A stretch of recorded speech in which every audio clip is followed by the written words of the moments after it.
Ahora sí saludo a la secretaria distrital de la mujer, la doctora Laura Tami Leal, quien está hoy con nosotros en Radio Red RCN y aquí en Bogotá MPM. Secretaria, buenas tardes, qué bueno tenerla aquí. Para mí es un placer estar aquí acompañándolos a ustedes. Un saludo muy especial para todas y todos los oyentes de Radio Red. Bueno, vamos a comenzar para irle dando contexto a esta charla por lo general para luego ir a lo particular, si le parece a usted. Y lo general sería preguntar, hoy usted, en términos de hoy, en noviembre del 24, ¿qué diagnóstico hace respecto a lo que es la situación de la mujer frente a fenómenos que ya no son extraños y que ojalá lo fueran siempre, como la violencia, el tema de los feminicidios, el tema de la amenaza machista y masculina contra las mujeres, que implica que muchas tengan que ir a buscar ayuda de su secretaría, por ejemplo? ¿Qué lectura da el tema hoy? Bueno, yo creo que es importante empezar contando las cifras y analizándolas. Ujú. Entonces, tenemos que el año pasado la Fiscalía General de la Nación tipificó como feminicidios 25 feminicidios. O sea, ¿Sí? el año pasado en Bogotá, por la fiscalía, tipificados 25 feminicidios. 25 feminicidios. Ok. A octubre, con cierre de octubre, tenemos 22 feminicidios este año en Bogotá. 22 al cierre de octubre. Al cierre de octubre 22. Aquí es supremamente importante algo y es, hay muchas fuentes de información sobre cifras de feminicidio, ¿sí? Sí. Tenemos la Fiscalía General, que para nosotras como institucionalidad es clave porque es la entidad que analiza los asesinatos de mujeres y lleva a juicio a modo de tipificación un feminicidio o no. Entonces, tenemos una certeza de cómo se va a desenvolver el juicio sin esperar la sentencia de un juez. Nos vamos por la Fiscalía General de la Nación. También tenemos medicina legal, pero medicina legal es esa revisión que hacen los médicos in situ de cuáles son las características que ve en las Las mujeres, causas de la muerte, las además. causas de ellas. Pero incluso medicina legal nos dicen hay que preferir Fiscalía General de la Nación. También tenemos policía, que es CIETCO, pero policía no hace la determinación de cuándo se da un asesinato por el hecho de ser mujer, qué es lo que es un feminicidio. Y los observatorios, que de paso digo, nos parece maravillosa la actividad que hacen los observatorios, los movimientos de mujeres que revisan por medio de los periódicos y de lo que pasa en las localidades cuando ellas consideran que puede ser un caso de feminicidio. En medio de todas estas entidades dando datos, pues la Fiscalía General de la Nación es quien tiene, digamos, y lidera y está dentro de su competencia tipificar como Es feminicidio. decir, lo que podríamos decir, secretaria, es que en gracia de discusión para políticas públicas, lo que se necesita establecer de enfrentamiento a este fenómeno, se trabaja sobre las cifras de la fiscalía. Exactamente. Ok. ¿Y qué nos dicen esas cifras de fiscalía? Que en este momento no son más feminicidios que el año pasado. Sin embargo, las mediciones de medicina legal, que ahí lo que encontramos son las mujeres en riesgo de feminicidio, sí han ido en aumento. Entonces, las mujeres con valoración de riesgo de feminicidio en Han aumento subido. han subido respecto del año pasado casi que en un 110%. Ah, es- ¿Qué nos es- alerta a nosotros? Que hay que seguir trabajando en el acompañamiento y hay que reforzar el acompañamiento de las mujeres que están en riesgo de feminicidio. El alcalde ha sido enfático en esto. Cada mujer que levante la mano, nosotros como Estado tenemos que ser capaces de interactuar de tal manera que la protección de sus derechos se evidencie. ¿Qué ocurre? Y se lo digo porque, pues, cuando ocurre un feminicidio, no siempre, pero en algunos particularmente, se dice, pero es que tenía una medida de protección. Y sin embargo, mire cómo terminó. ¿Qué es lo que pasa ahí? Ahí pasan varias cosas. Ahí pasa que dentro de la Ruta Única de Atención de Mujeres Víctimas de Violencia de Riesgo de Femicidio somos varias entidades de las que hacemos parte y cada una tiene unas competencias distintas. Entonces, interactuar de manera eficiente entre esas entidades se hace fundamental para la protección de la vida de las mujeres. Entonces, esa ruta única tiene 4 componentes. Información. Todas las entidades de la ruta tenemos que poder brindarle una información a la mujer de tal manera que no la revictimice y que pueda aperturar por ahí el inicio de las atenciones de otras entidades. Entonces, por ejemplo, llaman a la línea púrpura. La línea púrpura es una línea de escucha. De la atención de la línea púrpura de escucha, yo la puedo remitir o a otros grupos de la Secretaría de la Mujer o incluso a una integración social con las comisarías de familia, a policía, hacia otras O sea, entidades la en línea esa ruta. púrpura es la puerta de entrada. No siempre. ¿No es la única? No, no es la única. Ok, Son 4 componentes. ok. La línea púrpura hace Es parte de una de información, esas 4. pero ahí también está salud, ahí Ok, también está seguridad, ahí también está sí, integración social. Otra cosa son las medidas de protección. Entonces, la mujer necesita una medida de protección urgente, llega a policía, llega a las comisarías de familia e integración social. Esa puede ser otra puerta de entrada. ok. Salud es el tercer componente. Nos hemos dado cuenta, además en la Secretaría de la Mujer hicimos una revisión de algunas variables por el observatorio que nos permiten evidenciar y algunos datos que nos permiten evidenciar que las mujeres están llegando mucho a recibir servicios de violencias, no por servicios que digan para violencias. Entonces, salud eso se vuelve muy importante. Llegan las mujeres a una IPS, nosotras estamos haciendo presencia en 8 IPS y de las preguntas que se hagan ahí podemos deducir que efectivamente no fue un accidente y las mujeres se encuentran en disposición de contarnos si ha sido una violencia intrafamiliar. Nosotras cogemos el caso desde ahí y las guiamos para la denuncia. Ujú. Salud también es otro. Y por último, pues ya la denuncia formal, ¿no? La Secretaría de la Mujer no recibe denuncias, ahí ya son los jueces, la Defensoría del Pueblo, quienes, incluso policía, quienes reciben las denuncias para dar trámite y accionar el aparato judicial. Son 4 componentes con muchas entidades, pueden activarlas desde cualquier componente, no es una ruta de 1, 2, 3. Sí, o un camino específico. Exactamente. Puede llegar por cualquiera de esas vías. Y a nosotras, digamos, desde la Secretaría, ¿qué nos interesa? Decirles que nuestros servicios están ahí para atenderlas, ¿no? La línea púrpura en escucha, si es una emergencia, hay que llamar al 123, la línea púrpura no es de emergencias, entonces hay que llamar al 123 y en el 123 nosotras tenemos un asiento que es la agencia Mujeres, la agencia Mujer tiene una móvil y las podemos atender también por ahí cuando nos derivan en el C4, tenemos las casas de igualdad de oportunidades, una en cada localidad, Mm, estamos pendientes de atenderlas y también las manzanas del cuidado tiene una dupla de psicóloga mm, y abogada que además de ayudarles como con todas estas cargas de cuidado que tenemos las mujeres, de pedir medicamentos para la persona que requiere cuidado, del derecho de petición, también ujú. se han venido especializando en atención de Y en violencia. ese escenario, en ese circuito que usted nos ha narrado, ¿en qué momento se determina o qué debe hacer una mujer que se encuentra en riesgo para quedar en una casa refugio, las que hay en el distrito? Bien, esa es una muy buena pregunta. Las casas refugio son una medida de protección que la Secretaría de la Mujer opera. Hay muchas medidas de protección. Entonces, un comisario de familia podría pedir desalojo, que Ujú. el hombre salga de la vivienda, que no se acerque a la mujer. Una Incluso hay orden de una medida, distanciamiento, sí. el distanciamiento, incluso hay una medida que envía a los hombres a hacer terapia, ¿sí? Y que se la tienen que certificar como medida de protección. Una de esas son las casas refugio que opera la Secretaría de la Mujer. Tenemos 6 casas refugio.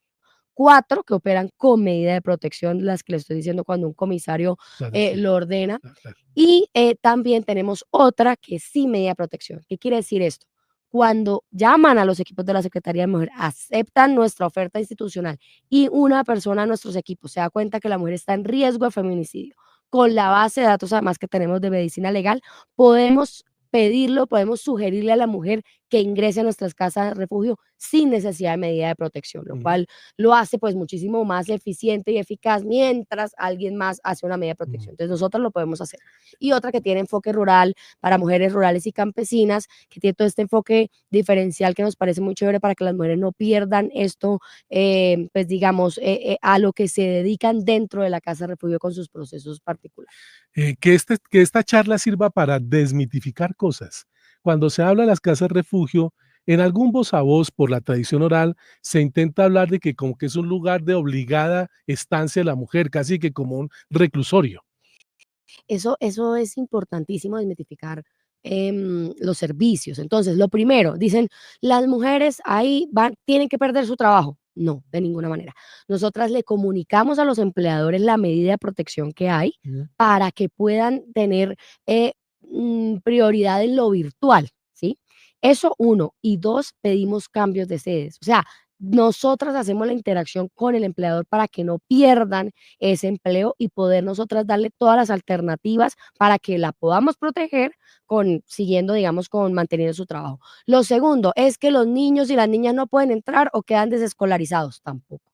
En este momento es decir, no nuestras hay casas alteración refugio de la no vida hay. de la mujer. Hay una, porque claro, Pues, vamos a restringir como derechos un poco, no vamos a restringir, vamos a ser conscientes que estamos en un riesgo de muerte, de Ujú, ujú. feminicidio, y que en ese sentido, y además son varias mujeres compartiendo en una casa con ese mismo riesgo, ¿no? Sí. Entonces no nos podemos poner todas en un riesgo mayor estando en una casa, las comunicaciones son en un tiempo, los horarios de entrada, salida, o sea, hay ciertas restricciones porque evidentemente no Que estamos son en la urgentes y casa. necesarias y comprensibles, Exactamente. además, sí.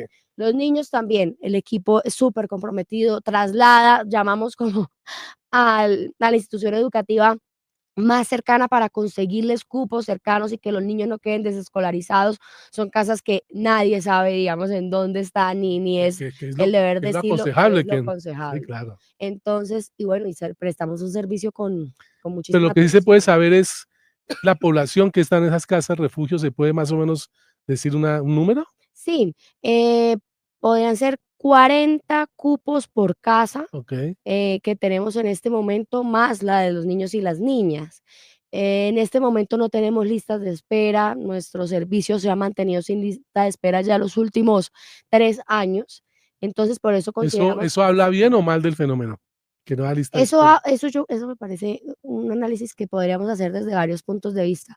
Primero, que no se usa tanto la medida de protección, no sé si por los mitos que hay sobre ella, ¿no? Ujú, Porque sabemos, a mí a veces me preguntan: "Secretaria, ¿a usted le parece muy bien que las mujeres seamos las que estemos en una casa y no los hombres que son los agresores?". ujú, Por supuesto que no me parece que eso debería ser claro. el principio, pero mientras llegamos a una sociedad equitativa, sin violencia, sin machismos, pues claro que es una opción para tener en cuenta las casas refugio Como medida de protección, como claro. medida de protección. Entonces, yo creo que no es una medida que las mujeres inmediatamente puedan como identificar y decir: "Esta la quiero". Hay rechazos muy reiterados de, digamos, de la medida en principio, porque los temas de movilidad se vuelven difíciles, pero, pues, nosotras tenemos una convicción que salvamos vidas en las casas refugio. Antes de ir a la pausa, ¿qué está haciendo el distrito pre? Es decir, estamos hablando de cuando se ocurre el feminicidio o cuando la mujer está en riesgo, pero como política pública frente a lo que debe ser la comprensión de la mujer del ejercicio de sus derechos per se, frente a la eventualidad de que sean violentados por los hombres. Nosotras tenemos muchos procesos de empoderamiento, de identificación de las mujeres como sujetas de derechos, que es lo que nos interesa. Uno de esos derechos es a vivir una vida libre de violencias. Tenemos una política pública que ejecutamos con todos los sectores de la administración y esa política pública está fundamentada en los 8 derechos priorizados para nosotras las mujeres, dentro de los que se encuentra el derecho a vivir una vida libre de violencias. También hay otro derecho que tenemos que es a vivir una cultura libre de sexismos. Y yo creo que desde ahí se empieza a transformar y también una educación con inclusión, ¿no? No sexista, es el derecho a la educación no Ujú, sexista. ujú. Eso nos permite como sociedad ir avanzando en derrumbar esos estereotipos, ¿no? Y en hablar también de masculinidades corresponsables y no violentas, ¿no? El compromiso de los hombres de, bueno, ¿cómo estoy yo viendo, no? Si no es mía, no es de nadie. Ese machismo estructural que hace que se violente a la mujer por el hecho de ser mujer. Entonces, ahí tenemos, digamos, una apuesta muy grande en transformación cultural, uniendo estos 2 derechos que he mencionado, para poner de presente y decirle a las mujeres: "Mire, eso que usted está sintiendo puede ser una violencia. Llámenos a la línea púrpura, ahí hay una psicóloga. En las casas de igualdad de oportunidades, ahí hay una psicóloga". Hablemos de esas violencias que parecen que no fueran profundas y que generan daños psicológicos y daños también irreversibles en las Ujú. mujeres, para hacer esos Y que pueden acompañamientos, ser alertas que además, muestre alerta. Eso que es pueden ser fundamental. alertas. Qué interesante, son las 12:16. Cuando volvamos, damos la vuelta a la página y vamos a hablar de una política pública que esta administración juiciosamente ha querido darle una continuidad y espacio en el tiempo, que es la de las manzanas del cuidado, que a mí me parece fantástica, de verdad lo digo de antemano. He oído algunas, he conocido in situ cómo es y es realmente maravilloso. La gente debería conocer más en detalle lo que significa una manzana del cuidado y hay una nueva, entiendo que ya hay otra para contarle a la audiencia. Así que luego de esta pausa, seguimos en esta charla de viernes con la secretaria de la Mujer, quien está aquí con nosotros, la doctora Laura Tami. Ya volvemos. Invitados especiales en Radio Red, Bogotá AMPM. Ya son las 12 del día, 19 minutos, 24 me decía fuera de micrófono la secretaria de la Mujer, son ya las manzanas de cuidado en Bogotá, la más reciente en ponerse en servicio en Suba. En Suba, en el CADE La Gaitana, es la segunda manzana del cuidado en Suba. O La sea, ya número Suba tiene 2 Sí, manzanas la de Suba tiene cuidado. 2 manzanas del Mire cuidado, no la usted. estaban demandando bastante, y es la número 24 en general en Bogotá, lo cual nos tiene muy contentas. Hemos ya inaugurado estas 3 manzanas del cuidado en esta administración, con ese compromiso que tenemos de seguir fortaleciendo el sistema distrital de cuidado. La idea es que lleguemos a 31 una vez termine este gobierno del alcalde Galán, contando 2 móviles que también van a estar rodando por Bogotá, llegando a sitios en la ruralidad y donde no hayan equipamientos sociales cerca, pero además en sitios donde también tengamos identificados que hay alto número de casos de violencia contra la mujer. Cada gobierno hace lo suyo, pero particularmente, ¿qué sellito propio quiere dar esta administración, la del alcalde Galán, la suya, frente a la Secretaría de la Mujer, a esas manzanas del cuidado? No hay política perfecta, que digan ustedes, hombre, a esto metámosle esto además, o mi propio sello. Pues yo creo que las manzanas del cuidado teníamos un primer reto y es estabilizar los servicios. O sea, tenemos varios servicios de varias entidades en las manzanas ofrecidos para las mujeres. Entonces, cuando estabilizamos servicios, porque estaban como ideados para que todas las semanas pudiéramos tener una oferta y comunicárselo a las cuidadoras, pues hacía muy difícil la operación. Y mientras yo estandarizo operación, pues hace también que sea una estrategia a largo plazo, ¿sí? Sí, sí. Que ya no sea como un piloto, sino una estrategia con horarios establecidos. ¿Para qué queremos esto? Para dedicarnos a los enfoques y a la conciencia de la redistribución. ¿Qué quiere decir esto además? Mm. Que nosotras, este sistema de cuidado fue ideado para las mujeres, por y para las mujeres, o sea, tiene un enfoque feminista. Las cargas de cuidado históricamente han recaído en nuestros hombros, lavar, planchar, darle los medicamentos llevar al médico, al niño y a la niña. Entonces, esa conciencia de lo hicimos para redistribuir el cuidado, para que las mujeres que quieran dedicarse y tengan un proyecto de vida distinto al cuidado lo pueden hacer es fundamental. O sea, no se nos puede olvidar, no se nos puede volver un servicio por prestar un servicio, sino un servicio consciente que queremos redistribuir el cuidado que históricamente hemos tenido las mujeres con el Estado. Ese es nuestro esfuerzo para generar una sociedad más equitativa y más justa para nosotros. Entonces tenemos esta misión de insistirle a los equipos cómo se atiende con enfoque de géneros y derechos humanos de las mujeres, a las cuidadoras decirle que estamos redistribuyendo, que nos interesa su autonomía económica, que nos interesa su formación, que nos interesa que tenga momentos respiros porque reconocemos que estas cargas no remuneradas son precisamente cargas. Ujú. Y en eso estamos. Son las que Tercero, tronchan muchas veces eh, futuros de mujeres, ¿no? Ujú. exactamente. También hemos descubierto que las manzanas se han vuelto lugares seguros para las mujeres, porque todas somos mujeres ahí en los servicios y las duplas psicojurídicas tienen la posibilidad, las de las manzanas, de activar la ruta única de atención, ¿sí? Ujú, ujú. Vamos a tener protocolos para activar esas rutas dentro de las manzanas porque nos hemos dado cuenta que son espacios seguros y además vamos a tener servicios itinerantes de cuidado. Ya hemos estado en universidades con los servicios itinerantes, ya no es que vayan a la manzana, son tantos meses de formación, no, vamos a ir en momentos donde las mujeres nos necesitan para redistribuirles y vamos a trabajar en cuidado comunitario. No podemos abrir más de 31 manzanas, las manzanas tienen unas implicaciones presupuestales, mantener O sea, si las digamos 24 24 y la meta son 31. 31 con 2 móviles. Okey. Entonces, claro, eso es una cosa muy importante, o sea, un despliegue presupuestal y de recursos muy importante que lo vamos a hacer, pero ya que estamos hablando de cuidados, también queremos decirle a esas organizaciones de cuidadoras que ya han venido cuidando, ¿no? Desde antes que se inventaran las manzanas del cuidado, queremos hacer un mapeo, identificarlas y llegarles con una oferta para su fortalecimiento. Bueno, me cuentan que el 25 de este mes es la fecha conmemorativa de la eliminación de las violencias.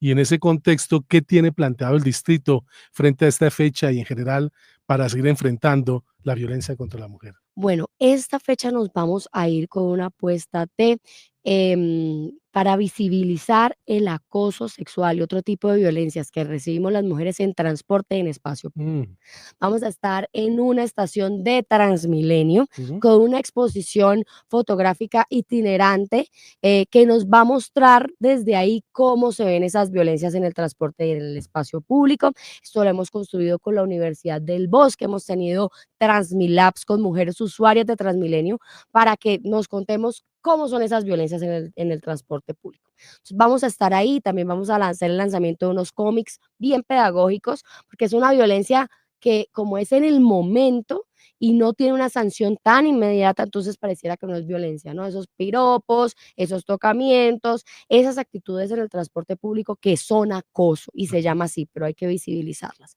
Entonces vamos a estar con eso, también vamos a tener una hackathon ¿Qué es la hackathon? con la caja de vivienda popular, tenemos convocatoria de arquitectas, nos vamos a mucha gente porque yo no sé diseñar espacios públicos con enfoque de género, pero las arquitectas sí, van a haber premios para que eso nos quede también como ciudad y pensarnos a futuro intervenir con esa hackathon y con esas ideas de arquitectas específicamente en ese sitio. Queremos decir que las violencias son soterradas muchas veces en el espacio y en el transporte público. Y queremos diseñar, por un lado, espacios que tengan esos enfoques, pero queremos poder transitar en Transmilenio porque tiene un específico foco y vamos a empezar ahí en transporte público de cómo se ven. Además, vamos también a graduar conductores púrpura. Van a tener unas insignias. Cuando usted vea la insignia de un conductor de un Transmilenio, ese conductor va a estar en la capacidad de activar el botón, de decirnos qué hacer, de parar en la siguiente estación y vamos a estarlos graduando también ese día como un punto importante dentro del Transmilenio. Pero qué bueno, de verdad, mire, toda una serie de realizaciones bien importantes. Cuando el alcalde le dijo a usted, Laura, ¿quiere ser la secretaria de la mujer? Pues yo creo que se le vinieron muchas cosas a la cabeza y cuando la aceptó, pues obviamente era porque decía, aquí tengo mucho aporte que hacer. Como me quedan 3 minutos de esta charla, yo quisiera, aunque va a volver muchas veces aquí, y si no, Pacho no nos perdona. No, perdona. ¿Cómo, qué sello particular quisiera dejar de su paso por la Secretaría Distrital de la Mujer? Que cuando pasen estos 4 años, que espero que estén los 4, pues el mundo estamos, yo no lo sabe, Nunca pero sabe. sí, pero supongo que la recuerden como que el paso de Laura Tami por la Secretaría de la Mujer significó esto. Significó una apuesta por una cultura libre de sexismos, o sea, significó una apuesta de una conciencia de como sociedad tenemos que podernos transformar y nos tenemos que transformar desde 5 puntos específicamente. Nuestra apuesta en este momento se llama Estrategia Mujeres y la Estrategia Mujeres tiene que ver con el derecho a vivir una vida libre de violencias en espacios políticos. Estamos creando una ruta de atención en violencia política con la Secretaría de Gobierno.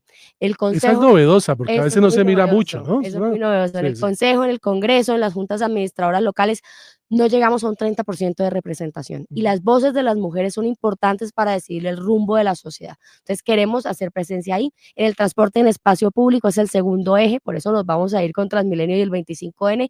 Uno tercero que significa autonomía económica. Yo creo que generar empleo, generar ingresos, generar la conciencia de las mujeres de que podemos acceder a recursos y nosotros los tenemos que poder controlar es fundamental para no caer en ciclos de violencia, ¿no? A veces las mujeres reciben recursos y es, mijo, venga y lléneme este Excel de su cuenta de ahorros, entonces les queremos empoderar desde ahí. Uno cuarto, que es la lucha contra los feminicidios, y un quinto, que es todo lo que implica transformar. A mí ese verbo me encanta, hacer pedagogía.